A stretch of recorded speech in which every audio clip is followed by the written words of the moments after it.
আসসালামু আলাইকুম এভরিওয়ান। আজকে আমরা দেখব কিভাবে আমরা এই ধরনের একটা পাওয়ারপয়েন্ট প্রেজেন্টেশন তৈরি করতে পারি হার্ট শেপে। তো সেই জন্য আমাদেরকে প্রথমে যেটা করতে হবে, আমরা পাওয়ারপয়েন্ট প্রেজেন্টেশনের যে সফটওয়্যারটা সেটা ওপেন করে নিয়েছি। এখন আমরা এই যে স্লাইডটা মেক করেছি এটা আমরা এখন তৈরি করব। সেই জন্য আমাদেরকে কী করতে হবে, প্রথমে নিউ স্লাইড থেকে একটা ব্ল্যাঙ্ক পেজ নিয়ে নিতে হবে। ব্ল্যাঙ্ক পেজ নিয়ে আমি কি করব, এখন এই ব্ল্যাঙ্ক পেজটার মধ্যে এখানে যেমন দেখুন পেছনে একটা গ্রেডিয়েন্ট আছে, আমি এখন এখানে গ্রেডিয়েন্টটা মেক করব। সেই জন্য আমাকে কী করতে হবে, এই যে ব্ল্যাঙ্ক যে পেজটা আমি সিলেক্ট করেছি ওইটা আমি সিলেক্ট করে নিব। সিলেক্ট করে নেবার পর যে অপশানটা আসবে বা যে অপশানটা আমাদের প্রয়োজন হবে সেটা হচ্ছে এই যে ধরুন ডিজাইন, আমি ডিজাইনে চলে যাব। ডিজাইন থেকে এখানে দেখুন একটা অপশন আছে ফরম্যাট ব্যাকগ্রাউন্ড, অর্থাৎ আমাদের প্রথম কাজটা ছিল একটা ব্ল্যাঙ্ক পেজ বা ব্ল্যাঙ্ক স্লাইড নেওয়া। এরপর আমাদের কাজ হচ্ছে এই যে পিছনের গ্রেডিয়েন্টটা সেটা অ্যাড করা। সেই জন্য আমি সেকেন্ড স্লাইডটা সিলেক্ট করে নিলাম, যে এই স্লাইডের মধ্যে আমি আসলে কাজ করব। তারপর আমি ডিজাইনে চলে যাব। ডিজাইন থেকে আমি যাব ফরম্যাট ব্যাকগ্রাউন্ড। দেখুন ফরম্যাট ব্যাকগ্রাউন্ডে ক্লিক করার পর এখানে একটা ব্যাকগ্রাউন্ড চলে এসেছে, মানে একটা স্লাইড চলে এসেছে যেটা হচ্ছে ব্যাকগ্রাউন্ড নিয়ে কাজ করে। এরপরে দেখুন অপশন আছে solid field, gradient, picture or texture file, pattern file. এরপরে হচ্ছে এই যে গ্রেডিয়েন্ট ফিল্ড যেটা আছে, আমি গ্রেডিয়েন্ট ফিল্ডে ক্লিক করব। ক্লিক করার পর দেখুন অটো আমার এখানে চলে এসেছে। কেন? কারণ আমি এটা নিয়ে একটু কাজ করেছি সেই জন্য। এখন আপনারা কি করবেন, আপনাদের এখানে এটা এরকম আসবে না। আপনারা কি করবেন, এই যে দেখুন গ্রেডিয়েন্ট স্টপস, এখান থেকে ক্লিক করবেন। ক্লিক করার পর এই যে দেখুন এখানে একটা অপশন আছে কালার্স, এখানে ক্লিক করার পর আপনারা এখান থেকে আপনাদের পছন্দের সহিত কালারগুলো সিলেক্ট করে নিতে পারবেন। ধরুন আমি এখন এই রেডের জায়গায় চাচ্ছি হচ্ছে ইয়েলো, দেন ইয়েলোটা হয়ে যাবে। দেন আমি চাচ্ছি হচ্ছে এই যে আরেকটা আছে এখানে আমি অন্য একটা ইয়েলো চাচ্ছি, ওকে। দেন আমি এখানে একটা দিয়ে দিলাম অ্যান্ড এখানে হচ্ছে আমি আবার এই যে আই ড্রপার দিয়ে এই ইয়েলোটা আমি নিয়ে নিলাম। দেখুন হয়ে গেছে। কিন্তু এটা হচ্ছে মূলত গ্রেডিয়েন্ট মেক করার সিস্টেম।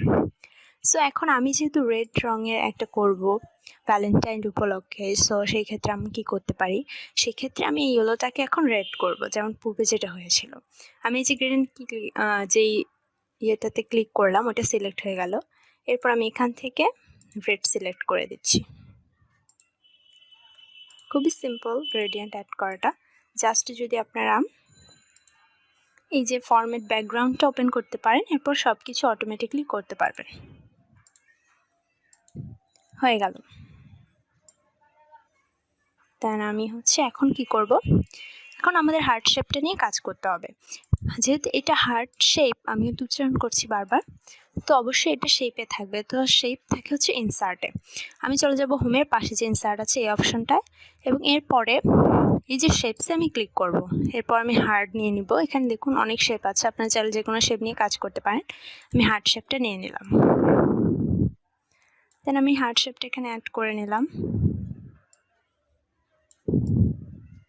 মিডল পয়েন্টে অ্যাড করে নিলাম। এরপরে এখন আমি শেপ নিয়ে কাজ করব। এর জন্য আমাদের এই যে শেপ ফরম্যাটে ক্লিক করলে, এখন যদি আপনাদের এই যে পাশে যে আমার একটা উইন্ডোজের মতন আসছে ফরম্যাট শেপ, এটা যদি আপনাদের না আসে সেই ক্ষেত্রে আপনারা কী করবেন, আমি ক্লোজ করে দিলাম। এখন আমি কিভাবে এই পাশের যেই অপশনটা সেটা আনবো, সেই জন্য এই যে শেপ স্টাইল আছে এখানে ক্লিক করলে এটা চলে আসবে। এই যে এই পাশে যে আইকনটা আছে শেপ স্টাইলের একদম কর্নারে যে আইকনটা আছে সেখানে ক্লিক করতে হবে। এরপর দেখুন এখানেও আছে গ্রেডিয়েন্ট, সলিড কালার, এখান থেকে আপনি যে কোনো নিয়ে কাজ করতে পারেন। আমি সলিড কালারটাই দিব, রেড কালার দিব। সো আমি কালারটা অ্যাড করে দিলাম অ্যান্ড এখানে আউটলাইনটাও আমি রেড দিয়ে দিব, ফুল রেড। এরপরে যে অপশনটা আছে কাজ করতে হবে, যেহেতু আমি 3D করব, সুতরাং আমাকে এই যে শেপের 3D করার জন্য কিছু কাজ করতে হবে। এই যে পাশে দেখুন ফিল অ্যান্ড লাইনের পাশে যে অপশানটা আছে ইফেক্ট অপশানে আমি ক্লিক করব। এরপরে দেখুন এখানে কতগুলো অপশান আছে, শ্যাডো, রিফ্লেক্ট, গ্লো, তারপর আছে সফট এজ, এরপর আছে 3D ফরম্যাট, তারপর আছে 3D রোটেশন।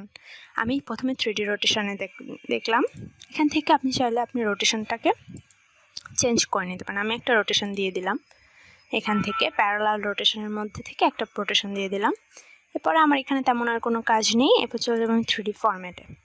এখান থেকে আমি কি করব, এখানে ডেপথ, সাইজ, এই জিনিসগুলো একটু চেঞ্জ করব। এখান থেকে আমি গ্লসি দিব, লাইট গ্লসি, লাইটটা আমি সিলেক্ট করে নিলাম। এরপরে হচ্ছে আমি ডেপথটা একটু বাড়িয়ে দেব, সিলেক্ট করে জাস্ট যতটুকু দিতে চান ততটুকু দিয়ে দেবেন। প্রয়োজন মতন ডেপথটা অ্যাড করে নেব। এরপরে হচ্ছে গ্লসি, এরপরে যে অপশনটা আছে সেটা হচ্ছে ম্যাটেরিয়ালস আর গ্লসি ম্যাটেরিয়ালস। ওকে, এরপরে আমরা যেটা হচ্ছে আমাদের বিষয়, আমরা যে টপ বটম থেকে ফার্স্ট স্টেটটা দিলাম অ্যান্ড লেফট বটম থেকেও স্টেটটা দিব, দিয়ে জাস্ট এটাকে কী করলাম, এটার যে পাশের যে রাউন্ডগুলো আছে এগুলো একটু সফট করে দিলাম। প্রথমে কিন্তু ছিল একটু মানে হার্ড একটা ছিল, ভাব ছিল, এটা কিন্তু এখন নেই, এটা হয়ে গেছে। এরপর সফটেজ চাইলে আপনি এটা একটু বাড়িয়ে দিতে পারেন, সফটনেসটা। ওকে, দেন আমি চলে যাব গ্লোতে। আমি এখানে কিছুটা গ্লো অ্যাড করে দিব। গ্লোটা আমি অবশ্যই হালকা পিঙ্ক দিব। ওকে, লুক অসম। এরপরে হচ্ছে আমি রিফ্লেক্টে চলে যাব। এখান থেকে আমি রিফ্লেক্টের সাইজটা দিব একটু, এখানে একটা রিফ্লেক্ট শো করছে, আপনার চাইলে এখান থেকে রিফ্লেক্টের স্টাইলও চেঞ্জ করতে পারেন। ওকে, এরপর আমরা কি করব, শ্যাডো অ্যাড করে দিব।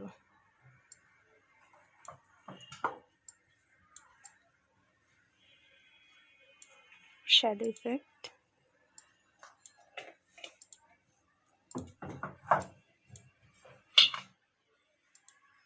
এখান থেকে শ্যাডোর কয়েকটা ইফেক্ট আছে, যে কোনো একটা ইফেক্ট নিয়ে আপনি কাজ করতে পারেন চাইলে, যে কোনো এনি আদার্স আপনার যেটা ভালো লাগে। সো আমি হচ্ছে পার্সপেক্টিভস থেকে একটা নিলাম, যেটা বেশি আমার কাছে মনে হচ্ছে সুন্দর। এরপরে দেখুন এটার মধ্যে একটু ট্রান্সপারেন্সি আছে, তাই না, শেপটার মধ্যে। তো এটার মধ্যে কিন্তু হয়ে গেছে, বাস ট্রান্সপারেন্সিটা নেই। সেজন্য আমরা কি করব, ট্রান্সপারেন্সি আনার জন্য আমরা এটাকে সিলেক্ট করে দেন হচ্ছে শেপে চলে যাব। এখন এখান থেকে আপনি চাইলে একটা ট্রান্সপারেন্ট করে ফেলতে পারেন। সো সেই জন্য আমাদেরকে যেটা করতে হবে, শ্যাডো ট্রান্সপারেন্সিটা কমিয়ে দিতে হবে। ঠিক আছে, এখান থেকেও চাইলে আপনার কিন্তু এই যে গ্লো বা এগুলো এইসব নিয়ে এখান থেকেও কাজ করতে পারেন। ঠিক আছে, এখানেও কিন্তু অনেক ধরনের ইফেক্ট আছে, দেখুন।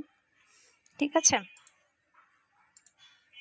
সো আমি যেই ট্রান্সপারেন্সিটা সেটা আমি এখন কমাবো। সেটা আমি কী করবো, এই যে ফিল্ডের নিচে দেখুন একটা আছে ট্রান্সপারেন্স, এটা জাস্ট আমি বাড়িয়ে দিচ্ছি।